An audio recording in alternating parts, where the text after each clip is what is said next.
Welcome to iClass IAS academy. So இந்த கிளாஸில் வந்து இந்தியன் பாலிட்டி, இந்திய அரசியலமைப்போட ஃபண்டமெண்டல் ரைட்ஸோட பேலன்ஸ் இருக்க விஷயத்தை வந்து டிஸ்கஸ் பண்ணுவோம். ஸோ லாஸ்ட் கிளாஸோட கண்டினியூஸ்னா இந்த கிளாஸ் வந்து போகும். ஸோ இதில் வந்து இந்த அடிப்படை உரிமைகளில் வந்து அடிப்படை உரிமைகள் பற்றி இன்ட்ரோடக்ஷன்லாம் பார்த்துட்டு நம்ம லாஸ்ட் கிளாஸ் எதோட முடித்தோம் அப்படின்னா ஆர்டிகல் 14 பார்த்தோம். ஸோ ஆர்டிகல் 14 இந்த equality before law, equal protection of law, இந்த ரெண்டும் என்ன அப்படிங்கிறதும் இந்த லாக்கு உண்டான எக்ஸப்ஷனும் பார்த்தோம். இந்த ஆர்டிகலுக்கு உண்டான எக்ஸப்ஷன் வெறும் இந்த ஒரு ஆர்டிகல் மட்டும் இல்லை, இந்த மாதிரி நிறைய ஆர்டிகலுக்கு எக்ஸப்ஷன்ஸும் இருக்குது. ஸோ அந்த எக்ஸப்ஷன்ஸும் வந்து பார்த்துட்டு வரும்.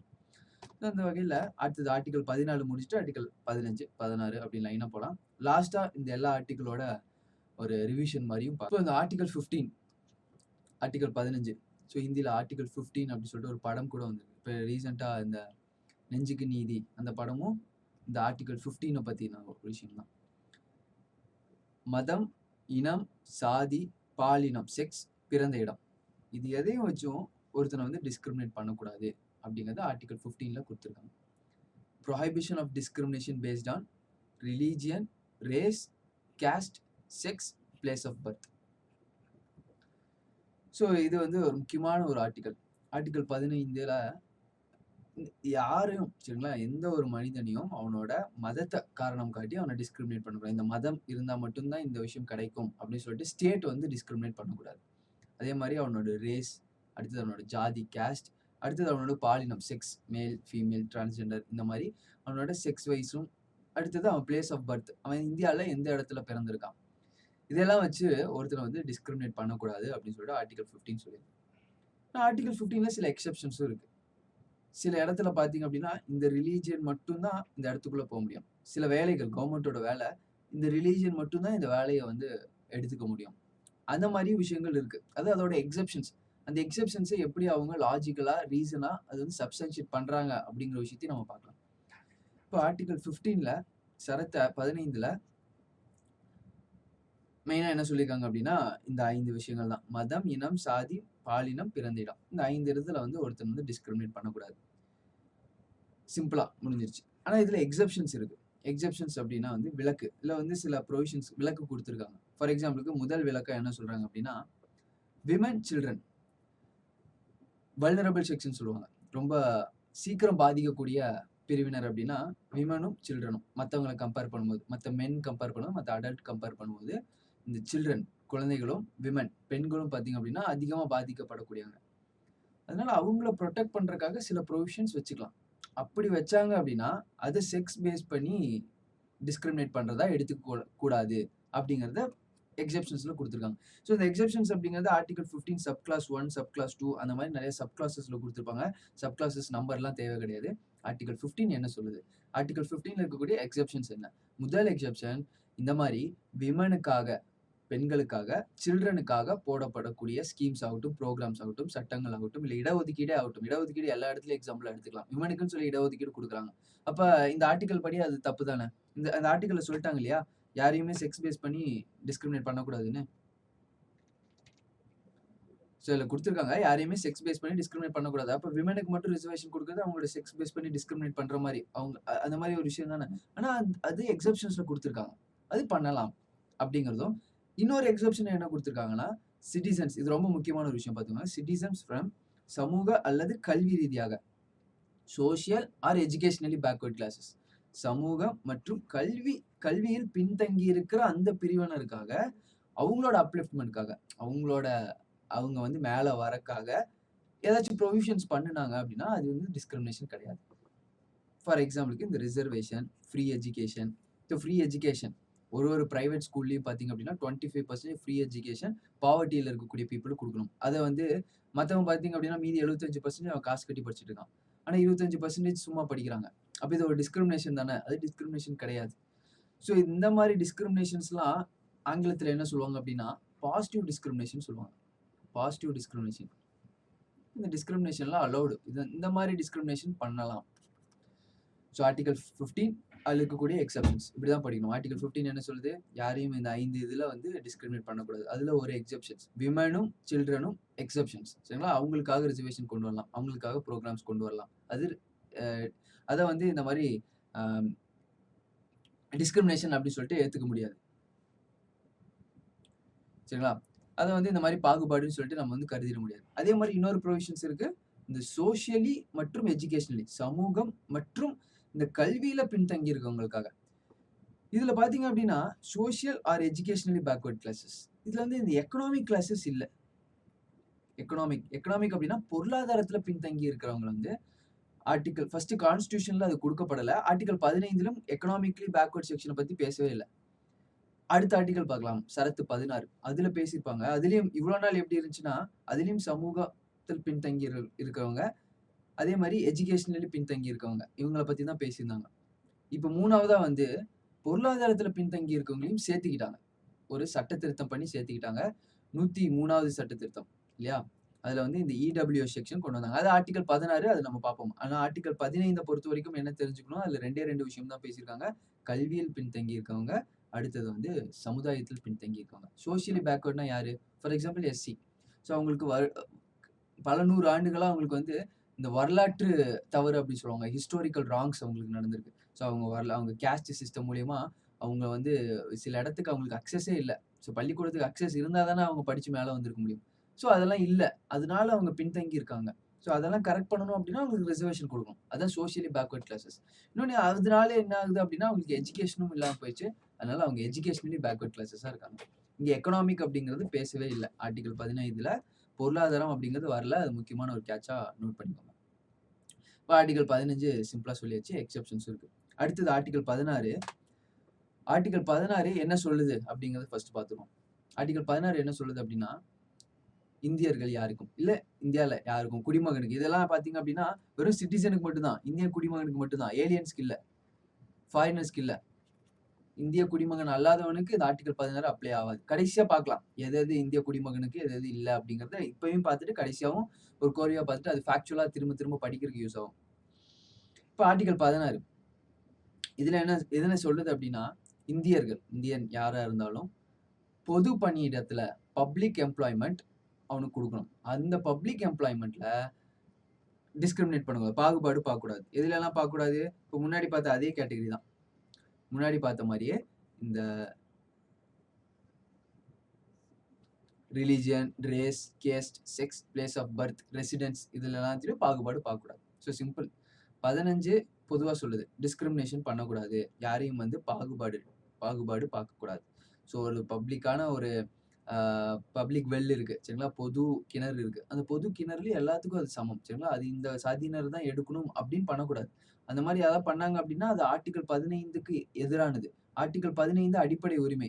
ஒருத்தனோட அடிப்படை உரிமை பாதிக்கப்பட்டுச்சு அப்படின்னா உடனே அவன் சுப்ரீம் கோர்ட் போகலாம். அவனுக்கு ரெட்ரஸல் இருக்கு. அவன் மேல ஆக்ஷன் எடுப்பாங்க. யார் ஒருத்தன் அவங்கள பப்ளிக் வெல்லுல, பப்ளிக் பார்க்குக்குள்ள, இந்த மாதிரி பப்ளிக் பிளே கிரவுண்டுக்குள்ள உங்களை உள்ள விடல, உங்களோட ரிலீஜியன் காரணமா, ரேஸ் காரணமா, கேஸ்ட் காரணமா உள்ள விடல அப்படின்னா உங்களோட அடிப்படை உரிமை பாதிக்கப்படுது. உடனே நீங்க அதுக்குண்டான ரிசல்ட் வந்து வாங்கிக்கலாம். இப்போ ஆர்டிகல் 16 அப்படியே அதே விஷயத்த பப்ளிக் எம்ப்ளாய்மெண்ட்ல சொல்லுது, பொது பணியிடங்கள்ல சொல்லுது. பொது பணியிடங்கள்ல இந்த பணியிடம் இந்த கேஸ்டுக்காக தான் அப்படிங்கறது வந்து எக்ஸெப்ஷன்ஸ்ல கொடுத்துருவாங்க. சில பணியிடங்கள் அந்த கேஸ்டுக்காக மட்டும் தான். ரீசனும் லாஜிக்கும் அதான் நான் சொன்னேன். ரீசனும் லாஜிக்கும் கொடுத்துருப்பாங்க. ஸோ ஃபார் எக்ஸாம்பிளுக்கு சொல்லணும் அப்படின்னா பொது பணியிடங்கள்ல இந்த மாதிரி டிஸ்கிரிமினேட் பண்ணக்கூடாது. ஆனா அதுல எக்ஸம்ஷன்ஸ் இருக்கு. ஒரு கோவில் இருக்கு. அந்த கோவில்ல அர்ச்சகர், அது கோவில் வந்து கவர்மெண்டோட தான் இருக்கு. கவர்மெண்ட் கீழே இருக்கக்கூடிய கோவில். அதுல அர்ச்சகர் போஸ்ட் காலியா இருக்கு. இப்ப அந்த அர்ச்சகர் போஸ்ட்டுக்கு யார் வேணாலும் விண்ணப்பிக்கலாம். ஆனா அதுல ஒரு குவாலிஃபிகேஷன் கிரைட்டீரியா என்ன அப்படின்னா, அந்த அர்ச்சகர் ஹிந்துவா தான் இருக்கணும். இல்லையா, அது ஹிந்து கோயில் அப்படிங்கும்போது ஹிந்து தான் அந்த போஸ்ட்டுக்கு போக முடியும். முஸ்லீமோ கிறிஸ்டியனோ அந்த போஸ்ட்டுக்கு வந்து போக முடியாது. ஹிந்துல எந்த கேஸ்ட் வேணாலும் போலாம். அது இப்ப ஆயிடுச்சு இல்லையா, தமிழ்நாடு கவர்மெண்ட்ல தாழ்ந்த ஜாதியினர் கூட வந்து அர்ச்சகர் ஆகிறதுக்கான வாய்ப்பு வந்து கொடுத்துருக்காங்க. அதுல எந்த கேஸ்ட் வேணாலும் போய்க்கலாம். அது வந்து அவங்க ரீசனா லாஜிக்கா அவங்க வந்து அதை ப்ரூவ் பண்றாங்க. ஆனா அதுக்கு ஒரு இஸ்லாமியன் போக முடியாது, அதுக்கு ஒரு கிறிஸ்டியன் போக முடியாது. அதே மாதிரி ஒரு பாதிரியார் போஸ்ட் இருக்கு அப்படின்னா அதுக்கு பாதிரியார் தான், கிறிஸ்டியன் தான் போக முடியும். அதே மாதிரி வக்ஃப் போர்ட்ல இருந்து ஒரு ஒரு இது பண்றாங்க. ஐ மீன் வக்ஃப் போர்ட்ல இருந்து ஒரு பொது பணியிடக்காக ஆள் எடுக்கிறாங்க அப்படின்னா அதுக்கு அப்ளிகபிள் எலிஜிபிள் கேட்டகரி முதல்ல அடுத்த செகண்ட் கேட்டகரியில வந்துரும். இஸ்லாமியனா இருக்கணும் அப்படிங்கிறது ஒரு மேண்டேட்டரியா இருக்கு. ஸோ இந்த அளவுக்கு இந்த மாதிரி பப்ளிக் எம்ப்ளாய்மெண்ட்ல ரிலீஜனை வச்சு டிஸ்கிரிமினேட் பண்றது அது டிஸ்கிரிமினேஷன் கிடையாது, பாகுபாடு கிடையாது. இதெல்லாம் தான் எக்ஸப்ஷன்ஸ். ஸோ ஆர்டிகல் 16 சிம்பிளா சொல்லிச்சு, பப்ளிக் எம்ப்ளாய்மெண்ட் ஓப்பனா இருக்கணும், யார் வேணாலும் அப்ளை பண்ணலாம், எந்த விதமான பாகுபாடும் இருக்கக்கூடாது. ஆனா அதுல எக்ஸப்ஷன்ஸ் இருக்கு. ஸோ ஒரு எக்ஸப்ஷன்ஸ் என்ன? ரிசர்வேஷன். அதுவே ஒரு எக்ஸப்ஷன் தான் இல்லையா? இந்த கேஸ்ட் இருக்கிறவங்களுக்கு இவ்வளோ பர்சன்டேஜ் ரிசர்வேஷன் குடுக்குறாங்க. அது மத்தவங்கலேருந்து டிஸ்கிரிமினேட் பண்ணுதுங்கிறாங்க. அது ஆக்சுவலா டிஸ்கிரிமினேஷன் கிடையாது. வந்து பாசிட்டிவ் டிஸ்கிரிமினேஷன். இது வந்து பாகுபாடா கருதப்படாது. அதுக்கான காரணம் சொல்லியிருக்காங்க இல்லையா? இவ்வளோ நாள் அவங்களுக்கு நடந்த அநீதிகளுக்கு இது ஒரு நீதி. அந்த மாரி. அடுத்தது அடுத்தது பார்த்தீங்க அப்படின்னா, பேக்வர்ட் கிளாஸஸ்க்கு ரிசர்வேஷன் குடுக்குறாங்க. அதுக்கான காரணம் என்ன? பேக்வர்ட் கிளாஸஸ் எங்கேயுமே வந்து ரெப்ரசென்ட் ஆகவே இல்ல. பின்தங்கி இருக்க மக்கள் ரெப்ரசென்ட் ஆகவே இல்ல பொது பணியிடங்கள்ல. அப்ப அதுக்காக அவங்களுக்கு வந்து ரிசர்வேஷன் குடுத்துருக்காங்க. அடுத்தது ரிலிஜியஸ் இன்ஸ்டிடியூஷன். இங்கெல்லாம் பார்த்தீங்கன்னா, பர்ட்டிகுலர் ரிலிஜியன் மட்டும் தான் அக்சஸிபிள் இல்லையா? ஒரு பாதிரியார் போஸ்ட்டுக்கு ஒரு பாதிரியார் கிறிஸ்டியன் மட்டும் தான் அந்த இடத்துக்கு வந்து போ முடியும். அப்ப அந்த ரிலிஜியனுக்கு மட்டும் குடுக்குறது, இதுவும் பார்த்தீங்கன்னா ஒரு எக்ஸப்ஷன். இதுவும் வந்து பாகுபாடு அப்படின்னு சொல்லிட்டு கருத முடியாது. இப்ப இதெல்லாம் தான் விதிவிலக்குகள். இப்போ ஒரு ஆர்டிக்கல் அதோட எக்ஸப்ஷனோட சேர்த்து பார்த்துக்கோங்க. ஸோ இதுல தான் வந்து இந்த பப்ளிக் எம்ப்ளாய்மென்ட்ல ரிசர்வேஷன்ல சரிங்களா? ரிசர்வேஷன்ல ஆல்ரெடி இருந்த சோசியல் கிளாஸ், எஜுகேஷனல் கிளாஸ், புதுசா எக்கனாமிக்கலி பேக்வர்ட் கிளாஸஸ் இடபிள்யூஎஸ் குடுத்தாங்க பார்த்தீங்களா? Economically weaker section. அது எப்படி குடுத்திருப்பாங்க அப்படின்னா, அந்த ஆர்டிகிள் 15, 17 அமெண்ட் பண்ணியிருக்காங்க. 15, 16 திருத்தம் பண்ணி, ஓகே இவ்வளவு நாள் நம்ம சமுதாயத்துல பின்தங்கி இருக்க மக்களுக்கு இடஒதுக்கீடு குடுத்தோம். அடுத்தது கல்வியில பின்தங்கி இருக்க மக்களுக்கு இடஒதுக்கீடு குடுத்தோம். அதே மாரி பொருளாதாரத்துல பின்தங்கி இருக்க மக்களுக்கும் இனி இடஒதுக்கீடு குடுக்கணும் அப்படின்னு சொல்லிட்டு இது ப்ரொசீஜர் படி தான் போயிருக்காங்க. கான்ஸ்டிடியூஷன்ல சட்ட திருத்தம் இல்லையா? கான்ஸ்டிடியூஷன் அமெண்ட்மெண்ட் பில் லோக்சபால பாஸ் ஆயிருக்கு, ராஜ்யசபால பாஸ் ஆயிருக்கு, பிரசிடென்ட் அப்ரூவல் குடுத்திருக்காரு. அதுக்கப்புறம் வந்திருக்கு. இனி இது வந்து கான்ஸ்டிடியூஷனலா வேலிடா இல்லையா? அப்படிங்கிறது யாரு பார்க்க முடியும்? நம்ம பார்த்தோம் இல்லையா? ஆர்டிகிள் 13 ஜுடிஷியல் ரிவ்யூ பவர் இருக்கு. யாருக்கு இருக்கு? சுப்ரீம் கோர்ட்டுக்கு. கோர்ட்டுக்கு பவர் இருக்கு. Judicial review power. இப்ப லெஜிஸ்லேச்சர் ஒழுங்கா தான் வேலை பண்ணியிருக்காங்களா அப்படின்னு ஜுடிஷியல் ரிவ்யூ பண்ணலாம். இப்ப பெட்டிஷன் போட்டிருக்காங்க ஜுடிஷியரி சுப்ரீம் கோர்ட்டுக்கு. அந்த பெட்டிஷன் இன்னும் வந்து ஹியரிங்க்கு வரல. ஹியரிங்க்கு வந்துட்டு சுப்ரீம் கோர்ட் அத தெளிவுபடுத்தும். இது கரெக்ட்டா இல்லையா அப்படிங்கிறத தெளிவுபடுத்தும். இப்ப இதான் வந்து ஆர்டிகிள் 16. ஆர்டிகிள் 14 பார்த்தோம். ஆர்டிகிள் 15ம், ஆர்டிகிள் 16ம் இந்த ரிசர்வேஷன் பேஸ் பண்ணுது, எம்ப்ளாய்மென்ட் பேஸ் பண்ணுது. ஸோ இந்த 2ம் இதுல 2லயும் நெறைய எக்ஸப்ஷன்ஸ் இருக்கு. அந்த எக்ஸப்ஷன்ஸ்லாம் நான் சொன்னேன். ஸோ அந்த எக்ஸப்ஷன்ஸ்லாம் இருந்தாலும், அந்த விலக்குகளுக்கு அவங்க கரெக்ட்டான ரீசனும், லாஜிக்கும் குடுத்திருக்காங்க. விலக்குகளுக்கு ரீசனும், லாஜிக்கும் குடுத்தாங்க அப்படின்னா, அத வந்து நம்ம வந்து எக்ஸப்ஷன் லிஸ்ட்ல வச்சுக்கலாம். ஓகே இது வந்து கன்சிடரபிள் தான். அந்த மாரி வச்சுக்கலாம். இதே மாரி தான். இதிலேயே குடுத்திருக்காங்க பாருங்க. Place of birth. சரிங்களா? Place of birth. இதுலேருந்தே ஒண்ணு தெரியும். அவங்க பிளேஸ் ஆஃப் பர்த்த வச்சு யாரையும் டிஸ்கிரிமினேட் பண்ணக்கூடாது. ஆனா இப்ப ரீசென்ட்டா பார்த்தீங்க அப்படின்னா, ஹரியானா, ஆந்திர பிரதேஷ் இங்கெல்லாம் பார்த்தீங்க அப்படின்னா, அவங்களோட சட்டசபையில ஒரு சட்டம் பாஸ் பண்றாங்க. ஒரு பில் பாஸ் பண்றாங்க.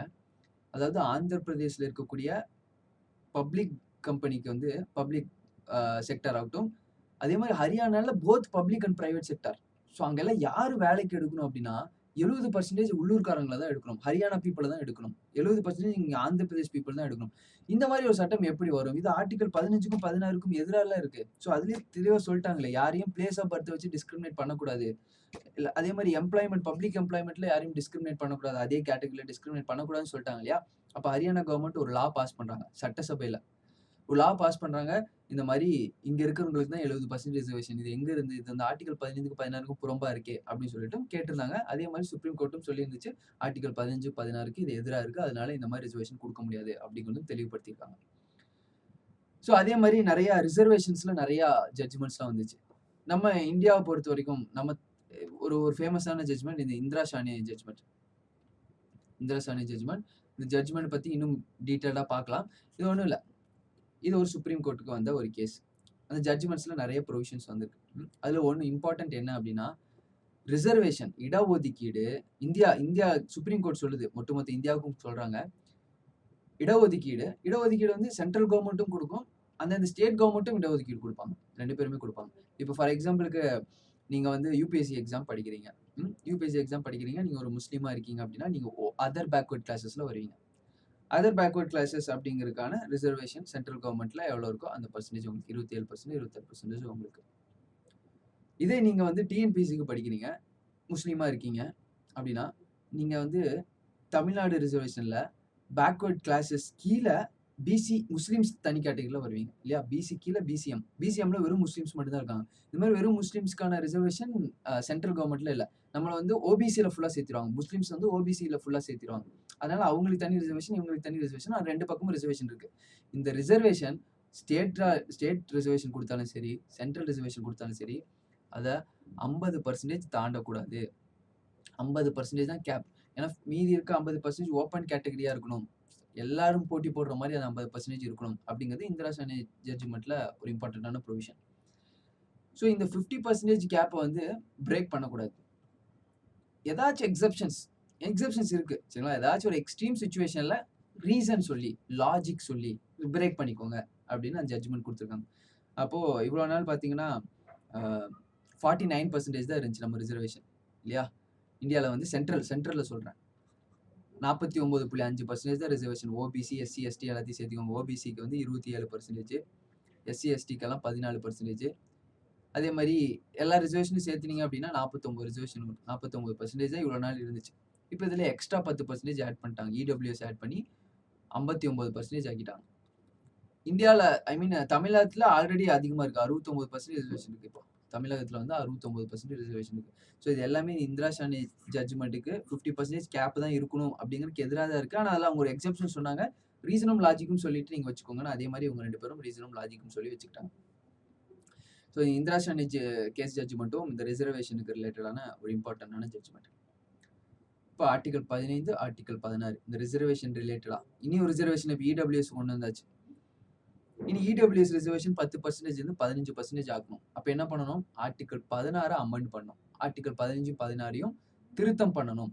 இப்போ முஸ்லீம்ஸுக்குன்னு சொல்லிட்டு சென்ட்ரல் கவர்மெண்ட் ஓபிசியில் வந்து முஸ்லீம்ஸுக்குன்னு தனியாக ரிசர்வேஷன் கொடுக்கணும். அப்போ என்ன பண்ணணும்? ஆர்டிகல் 15, 16 அமெண்ட் பண்ணணும். இப்போ அமெண்ட் பண்ணணும் அப்படின்னா கான்ஸ்டியூஷனல் அமெண்ட்மெண்ட் பண்ணணும்னா அதுக்கு பெரும்பான்மையான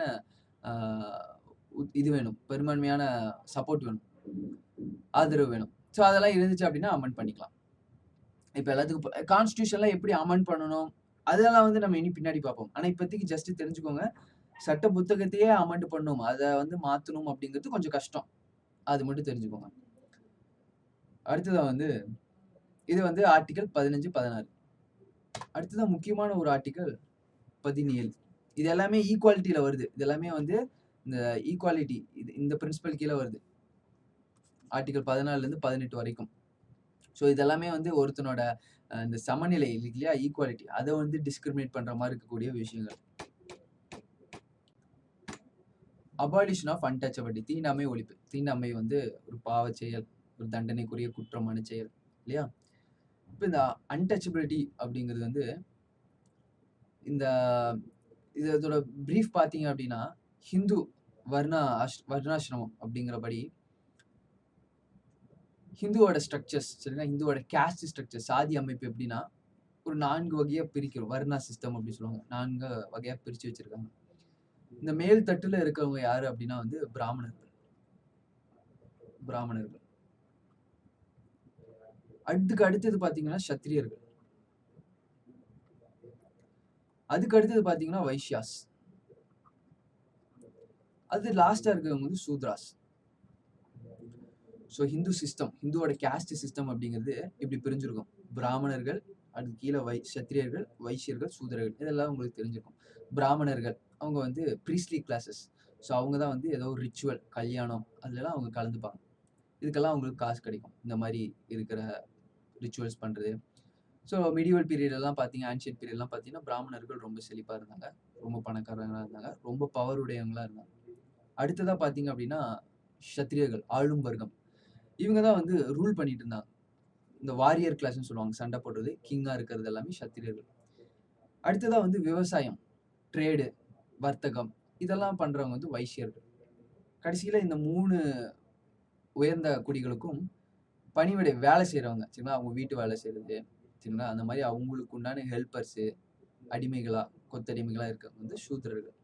ஸோ இந்த மாதிரி 4 பிரித்து வச்சுட்டு இந்த கேஸ்ட் சிஸ்டம் இந்த கிளாஸ் வந்து ரொம்ப இதாக மெயின்டைன் பண்ணாங்க. ஸோ அந்த கேஸ்ட் சிஸ்டம் பிரேக் ஆகாமல் பார்த்துக்கிட்டாங்க. சூத்திரர்களுக்கு கல்விக்கு வந்து அக்சஸ் கிடையாது. மீதி இருக்க 3 பேரும் தான் கல்வி கற்கிறது வந்து பர்மிஷன் இருக்குது. அதுலேயும் பெண்களுக்கு வந்து கல்வி கற்க பர்மிஷன் கிடையாது. சூத்திரர்களை ஏன் கீழே வச்சிருக்காங்க அப்படின்னா அவங்க இல்லை அப்படின்னா அது செய்யறதுக்கு அவங்களுக்கு ஆள் இருக்காது. சூத்திரர்கள் செய்யக்கூடிய வேலைகள் செய்ய ஆள் இருக்காது. ஸோ தோல், செருப்பு தைக்கிறது, துணி துவைக்கிறது, இந்த மாதிரி மீனியல் ஒர்க் செய்யறதுக்கு ஆள் இருக்காது. அதனால சூத்திரர்களை தள்ளியே வச்சிருந்தாங்க. அந்தந்த தட்டுல அவங்கவங்க அப்பதான் வந்து சொசைட்டி வந்து செல்ஃபா இருக்க முடியும் அப்படின்னு சொல்லிட்டு ஒரு கட்டமைப்பா வச்சிருந்தாங்க. இதனால என்ன ஆச்சு அப்படின்னா, இவங்களுக்கு கல்வி மறுக்கப்பட்டுச்சு. இவங்களுக்கு அடிப்படை உரிமைகள் மறுக்கப்பட்டுச்சு. சரிங்களா? இவங்க வந்து படிக்க முடியாது. இவங்க நல்ல வேலைக்கு போ முடியாது. ஸோ அதனால காலங்காலமா இவங்க கீழயே இருந்தாங்க. ஸோ இதனால தான் வந்து ரிசர்வேஷன் மூலியமா இதான் ஹிஸ்டாரிக்கல் ராங்ன்னு சொல்றது. ஸோ அவங்களுக்கு வரலாறுலயே அவங்களுக்கு வந்து தப்பு இழைக்கப்பட்டிருக்கு.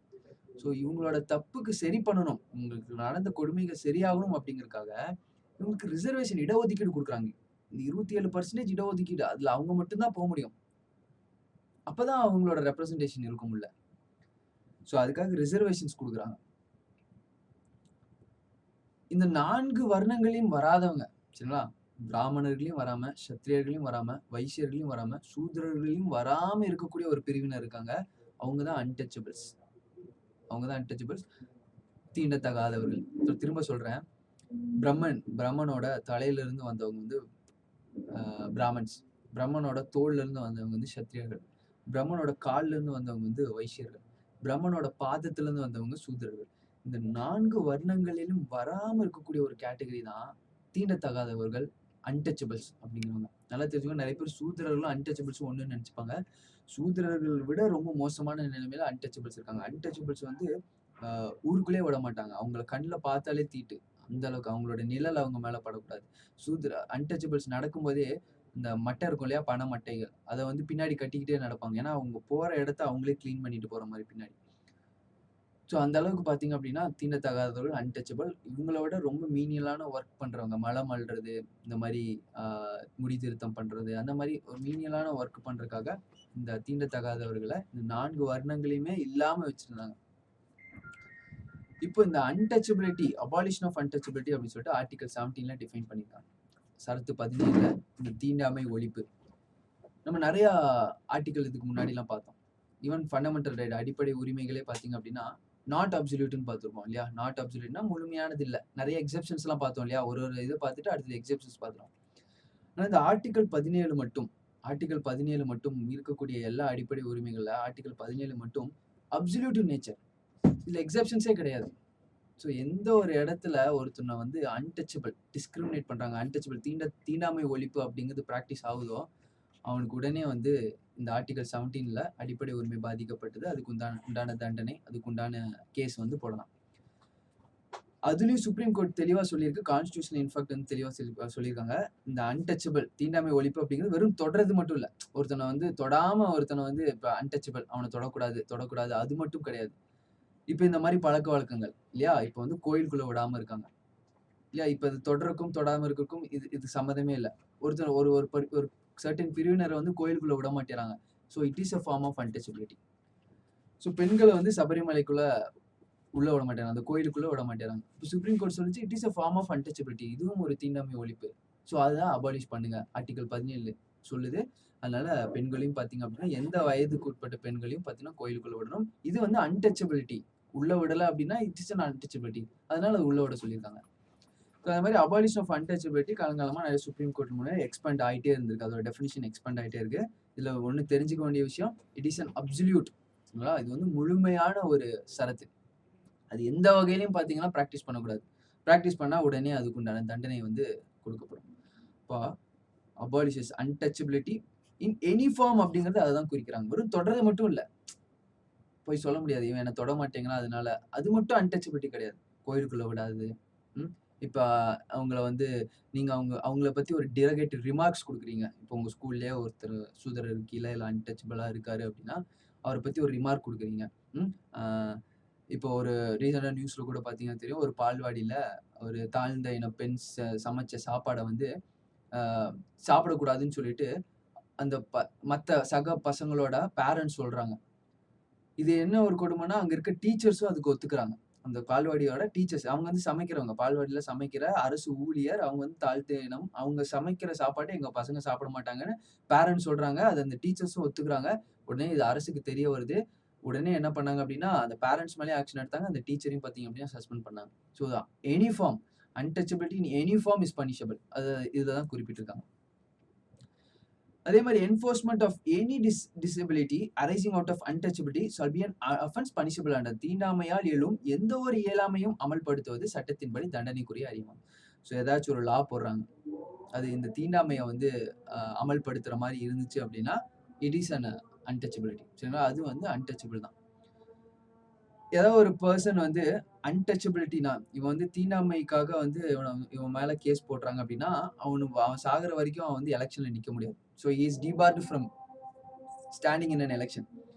ஸோ எலெக்ஷன்ல நிக்காம இருக்கிறதுக்கு இன்னும் நிறைய எக்ஸாம்ஷன்ஸ் இருக்கு. இது ஒன் ஆஃப் த ப்ரொவிஷன்ஸ். இன்னொன்னு என்ன, நேஷனல் ஃபிளாகுக்கு ஏதோ ஒரு அவதூறு சொல்லிட்டான். நேஷனல் ஃபிளாக், நேஷனல் சாங்குக்கு வந்து அவதூறு பண்றான். அதை வந்து இது பண்ணிட்டான், கொச்சைப்படுத்திட்டான் அப்படின்னா அவனால லாஸ்ட் வரைக்கும் சாகுற வரைக்கும் எலெக்ஷன்ல நிக்க முடியாது.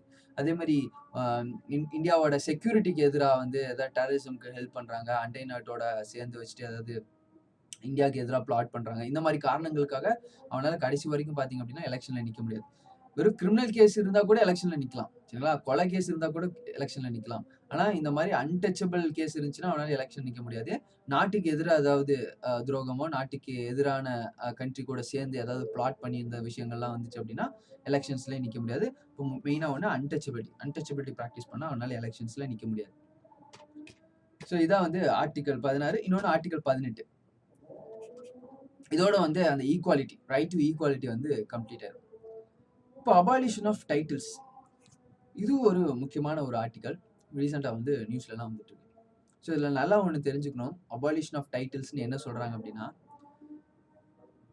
அவன் படித்து வாங்கியிருப்பான் பார்த்தீங்களா டைட்டில்ஸ். ஒருத்தன் வந்து படித்து கஷ்டப்பட்டு பிஇ, அதுக்கு மேலே படித்து எம்இ, அதுக்கு மேலே படித்து பிஹெச்டி, பேருக்கு பின்னாடி போட்டுக்கலாம். பிஇ, எம்இ, பிஹெச்டி, எம்பிபிஎஸ், என்ன வேணால் டிகிரி போட்டுக்கலாம்.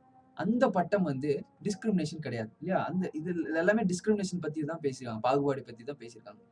அது வந்து டிஸ்கிரிமினேஷன் கிடையாது, அது போட்டுக்கலாம். அவன் படித்து வாங்கின பட்டத்தை போட்டுக்கலாம்.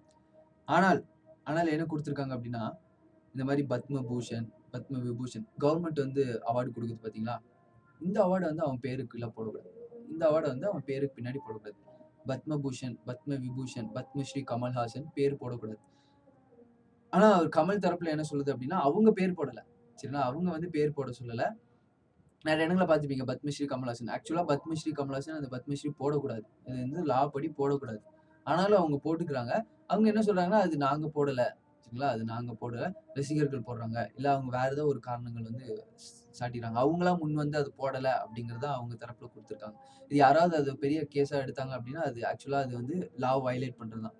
ஸோ எந்த விதமான இந்த டைட்டில்ஸும் பார்த்தீங்க அப்படின்னா அடாப்ட் பண்ணிக்கூடாது.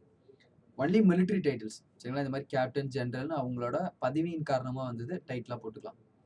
அவங்க படிச்சு வாங்கின அகாடமிக்கே டைட்டிலா போட்டுக்கலாம். மற்றபடி எந்த டைட்டிலுமே போடக்கூடாது. எக்ஸாம்பிளுக்கு இந்த பத்ம விபூஷன் டைட்டில் வந்து போடக்கூடாது அப்படின்னு எக்ஸ்பிளிசிட்டாவே குறிப்பிட்டிருக்காங்க. கான்ஸ்டிடியூஷன் ஆஃப் இந்தியா வந்து அபாலிஷஸ் டைட்டில்ஸ். ஒரு 4 ப்ரொவிஷன் கொடுத்தா 4 ப்ரொவிஷன் பார்த்தாலே உங்களுக்கு புரிஞ்சிடும். Prohibit state from conferring any title to any citizen or foreigner except a military or academic distinction. பாருங்க நல்லாவே சொல்றாங்க. ஸோ எந்த ஒரு குடிமகனோட மிலிட்ரி, அகாடமிக், சரிங்களா, படிச்சு வாங்கினது கிடையாது. பத்மபூஷன்லாம் படிச்சு வாங்கின டைட்டில் கிடையாது. ஸோ படிச்சு வாங்குற டைட்டில் மிலிட்ரி டைட்டில். இந்த 2 டைட்டில் தவிர மற்ற எந்த டைட்டிலுமே வந்து ஸ்டேட்டு ஒரு சிட்டிசனை வந்து போடுறதுக்கு கொடுக்கக்கூடாது. Prohibits the state. சரிங்களா? எந்த ஒரு குடிமகனுக்கோ அல்லது வெளிநாட்டவருக்கோ ராணுவ அல்லது கல்வி வேறுபட்டை தவிர எந்த ஒரு பட்டத்தையும் மாநிலம் வழங்குவதை தடை செய்ய வேண்டும். சரிங்களா? வேற எந்த ஒரு பட்டமும் கொடுக்கக்கூடாது. ஆனாலும் சில பட்டங்கள் கொடுக்குறாங்க, சில அவார்ட்ஸ் கொடுக்குறாங்க அப்படின்னா அதெல்லாம் எக்ஸப்ஷன்ஸ்ல வருது, நான் சொல்றேன். அதே மாதிரி இந்த ப்ரொவிஷன்ஸ்ல இன்னொன்னு சொல்றாங்க, நீங்க ஒரு இந்திய குடிமகனா இருந்தீங்க அப்படின்னா நீங்க ஃபாரின் ஸ்டேட்ல இருந்து எந்த டைட்டிலையும் வாங்கக்கூடாது. சரிங்களா? இப்போ இந்தியன் குடிமகனா இருக்கீங்க, ஃபாரின் ஸ்டேட்ல ஏதாவது ஒரு டைட்டில் கொடுக்குறாங்க, அந்த டைட்டில் நீங்க வாங்கக்கூடாது. இப்போ எல்லாரும் கேட்பாங்க, எல்லாரும் யோசிப்பீங்க. ரீசெண்டா நியூஸ் பேப்பர்லாம் வருது, நரேந்திர மோடிக்கு பூட்டான்ல, நேபாள்ல, ஓமன்ல எல்லாத்தையும் என்ன பண்றாங்க, அவார்ட் கொடுக்குறாங்க. அவருக்கு ஒரு அவார்ட் டைட்டில் கொடுக்குறாங்க. இப்போ நரேந்திர மோடி இந்தியன் சிட்டிசன் தானே, அவர் எப்படி போய் வாங்கலாம்? இந்த ப்ரொவிஷன்ஸ்க்கு எதிரால இருக்கு. அன்லெஸ் இதுக்கு ஒரு எக்ஸப்ஷன்ஸ் இருக்கு. அன்லெஸ் இந்தியாவில் இருக்கக்கூடிய பிரசிடென்ட் வந்து பர்மிஷன் கொடுத்தாரு அப்படின்னா நீங்க போய் வாங்கிட்டு வரலாம். அவ்வளவுதான், சிம்பிள். இந்தியாவில் பிரசிடென்ட் பர்மிஷன் கொடுத்தாங்கன்னா பயணம். மோடி அந்த மாதிரி அவார்ட்லாம் கூப்பிடுறாங்க அப்படின்னா பிரசிடென்ட் பர்மிஷன் கொடுக்குறாரு. இந்தியாவில் பர்மிஷன் வாங்கிட்டு போயிட்டு வாங்கிட்டு வராங்க. இப்போ உங்களுக்கே ஒரு அவார்டு வெளிநாட்டில் கொடுக்குறாங்க, நீங்க இந்தியன் கவர்மெண்ட்டை பர்மிஷன் வாங்கிட்டு அவங்க ஓகே சொல்லிட்டாங்கன்னா போய் வாங்கிட்டு வரலாம். ஸோ இதுதான். ஸோ அபாலிஷன் ஆஃப் டைட்டில்ஸ் அப்படிங்கிறது இதான் கொடுக்குறாங்க. ரொம்ப பிளாங்கா தெரிஞ்சுக்கோங்க, சிம்பிளா புரிஞ்சுக்கோங்க. இதுல போட்டு ரொம்ப யோசிக்க வேண்டியதுலாம் இல்லை. இந்த பத்மஸ்ரீ, கமல்ஹாசன் அதெல்லாம் விட்டுருங்க. அகாடமிக் டைட்டில்ஸ் உங்க பேருக்கு பின்னாடி போட்டுக்கலாம். மிலிட்ரி டைட்டில்ஸ் சரிங்களா, நீங்க சண்டை போட்டு ஜெனரல், கேப்டன், லெப்டினன்ட் போட்டுக்கலாம். லெப்டினன்ட் எக்ஸ், கேப்டன் ஒய் அந்த மாதிரி பெயர் போட்டுக்கலாம். இந்த 2 டைட்டில் தவிர வேற எந்த டைட்டிலும் சட்டப்படி நீங்க போடக்கூடாது. அதே மாதிரி ஸ்டேட் வந்து இந்த 2 டைட்டில் தவிர வேற எந்த டைட்டிலையும் பார்த்தீங்க அப்படின்னா ப்ரோஹிபிட் பண்ணணும் சரிங்களா, ப்ரோஹிபிட் பண்ணணும் அப்படின்னு சொல்லியிருக்காங்க. அடுத்தது வந்து it prohibits a citizen of India. அதே மாதிரி ஒரு சிட்டிசனா இருந்தீங்க அப்படின்னா வேற நாட்டில் போயிட்டு நீங்க டைட்டில் வாங்கக்கூடாது. எக்ஸப்ஷன்ஸ் இருக்கு, அதை விட்டுருங்க. போயிட்டு வேற டைட்டில் வாங்கக்கூடாது. அதே மாதிரி ஒரு இந்தியனும் வேற டைட்டில் வாங்கக்கூடாது. ஒரு ஃபாரினரும் இங்க ஆஃபீஸ் ஆஃப் ப்ராஃபிட் இருந்துச்சு அப்படின்னா, ஆஃபீஸ் ஆஃப் ப்ராஃபிட் அப்படின்னா இங்க உங்களுக்கு ப்ராஃபிட் வர மாதிரி ஏதோ ஒரு வேலை இருக்கு சரிங்களா. இப்போ ஒரு சிட்டிசன் இருக்காங்க, அவர் வந்து இங்க வந்து ஆஃபீஸ் ஆஃப் ப்ராஃபிட் இங்க ஒரு பெரிய கம்பெனி வச்சிருக்காரு. ஸோ அவரும் பார்த்தீங்க அப்படின்னா வேற ஒரு ஃபாரின் ஸ்டேட்ல போய் டைட்டில் வாங்கக்கூடாது. பிரசிடென்ட் கிட்ட பர்மிஷன் இல்லாம, பிரசிடென்ட் கிட்ட பர்மிஷன் வாங்கிட்டு போய் வாங்கிக்கலாம். இந்தியனா இருந்தாலும் அதே தான். வேற ஒரு டைட்டில் வாங்கணும் அப்படின்னா பிரசிடென்ட் கிட்ட பர்மிஷன் வாங்கிட்டு போய் வாங்கிக்கலாம். No citizen or foreigner holding any office or profit address within the territory can accept any present, emolument or office under any foreign state without the consent of president. நீங்க award price வாங்கக்கூடாது, வேற இதுவும் வாங்கக்கூடாது, வேற போஸ்ட்டும் வாங்கக்கூடாது சரிங்களா. Any present கிஃப்ட்டும் வாங்கக்கூடாது, எமலுமெண்ட் office எதுவுமே வாங்கக்கூடாது. இந்தியன் சிட்டிசனா இருந்தீங்க அப்படின்னா நீங்க இப்போ ஃபார் எக்ஸாம்பிளுக்கு ஐஏஎஸ் ஐபிஎஸ்லாம் பார்த்தீங்க அப்படின்னா அவங்களுக்கு வந்து வெளிநாட்டுல இருந்து அவங்க கிஃப்ட் வாங்கக்கூடாது. ஸோ வெளிநாட்டுலேருந்து கிஃப்ட்டோட மதிப்பு வந்து 15,000 கம்மியாக இருந்துச்சுன்னா அவங்க வாங்கிக்கலாம். 15,000 அதிகமாக இருக்குது, அவங்களுக்கு கிஃப்ட் வருது, அவங்க வாங்கக்கூடாதுன்னு இல்லை. வாங்குறதுக்கு முன்னாடி நீங்கள் பர்மிஷன் வாங்கிட்டு வாங்க, அதுதான் குறிப்பிட்டிருக்காங்க. இப்போ ஆர்டிகல் 18 வந்து ஷார்ட்டாக சொல்லணும் அப்படின்னா அபாலிஷன் ஆஃப் டைட்டில்ஸ். ஸோ தலைப்புகளை ஒழித்திருக்காங்க. ஒரு பாகுபாடு வந்து இருக்கக்கூடாது, எல்லாரும் ஈக்குவலாக இருக்கணும் அப்படிங்கிறதுக்காக. ஸோ நீங்கள் அகாடமிக் டைட்டில், மிலிட்ரி டைட்டில் தவிர எந்த டைட்டிலும் உங்கள் பேருக்கு பின்னாடி போடக்கூடாது. ஸோ ஸ்டேட் வந்து இதை வந்து ப்ராஹிபிட் பண்ணும். அதே மாதிரி பார்த்தீங்க அப்படின்னா எந்த சிட்டிசனும் வெளிநாட்டில் போயிட்டு டைட்டில் வாங்கக்கூடாது. அதே மாதிரி ஃபாரினராக இருந்தாலும் இங்கே ஆஃபீஸ் ஆஃப் ப்ராஃபிட் இருந்துச்சு அப்படின்னா அவரும் வெளியே போய் டைட்டில் வாங்கக்கூடாது. அதே மாதிரி இந்தியராக இருந்தாலும் சரி, ஃபாரினராக இருந்தாலும் சரி, இங்கே ஆஃபீஸ் ஆஃப் ப்ராஃபிட் இருக்கக்கூடிய ஃபாரினராக இருந்தாலும் சரி, இந்தியராக இருந்தாலும் இங்கே ஆஃபீஸ் ஆஃப் ப்ராஃபிட் இருக்கக்கூடிய ஃபாரினர் அப்படின்னா இங்கே அவருக்கு ஒரு லாபம் இருக்கக்கூடிய ஒரு தொழில் இருக்குன்னு அர்த்தம். ஸோ இவங்க 2 பேரும் பார்த்தீங்க அப்படின்னா வந்து வெளியே போயிட்டு இந்த ப்ரைஸு, எம்எல்எமெண்ட்ஸு, போஸ்ட் இது எதையுமே அக்செப்ட் பண்ணக்கூடாது. அன்டில் பிரசிடென்ட் கிட்ட பர்மிஷன் வாங்கணும். பிரசிடென்ட் பர்மிஷன் கொடுத்துட்டாங்க அப்படின்னா நீங்கள் போயிட்டு அந்த போஸ்ட்டை வந்து அக்செப்ட் பண்ணிக்கலாம். ஸோ இதான் வந்து ஆர்டிகல் 14லேருந்து 18 ரைட் டு ஈக்குவாலிட்டி அதில் இருக்கக்கூடிய விஷயங்கள். ஸோ இதுக்கப்புறம் இருக்கக்கூடிய அடுத்த ஃபண்டமெண்டல் ரைட்ஸ் வந்து நெக்ஸ்ட் கிளாஸ் வரக்கூடிய கிளாஸஸ்ல வந்து டிஸ்கஸ் பண்ணலாம். ஸோ தேங்க்யூ ஃபார் வாட்சிங் இ கிளாஸ் ஐஏஎஸ் அகாடமி. தேங்க்யூ.